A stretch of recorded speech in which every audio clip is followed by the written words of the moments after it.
Mummy I want ఈ chicken today. Okay నాన్న, కర్రీయా ఫ్రైయా? Fry mummy, fry fry. సరే డాడీకి చెప్తాను.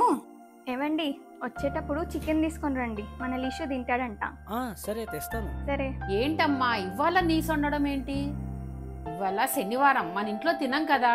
అయ్యో మర్చిపోయాను అత్తమ్మ, ఇప్పుడే కాల్ చేస్తే ఏవద్దని చెప్తాను, ఉండండి. హలో రే నిషాన్, ఏంటి స్నానం చేయలేదు ఇంకా? నో తాతయ్య.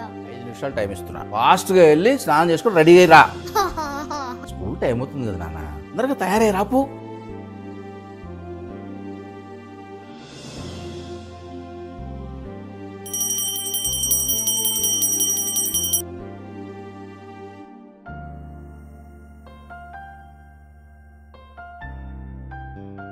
ఎందుకు తాతయ్య డైలీ ఇట్లా పూజ చేస్తావు? మన ఇంటి దేవుళ్ళకి ఇంటి పెద్ద నేను పూజ చేస్తేనే అందరికీ మంచిది.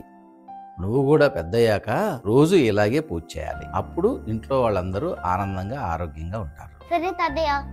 రోజు రోజుకి జనరేషన్ మారుతున్న కొద్దీ దేవుడి మీద ప్రేమ భక్తి తగ్గిపోతున్నాయి. పెద్దవాళ్లుగా మనమే మన పిల్లలకి దేవుడి యొక్క గొప్పతనాన్ని తెలపాలి. మన పద్ధతుల్ని సంప్రదాయాల్ని మనమే కాపాడుకోవాలి.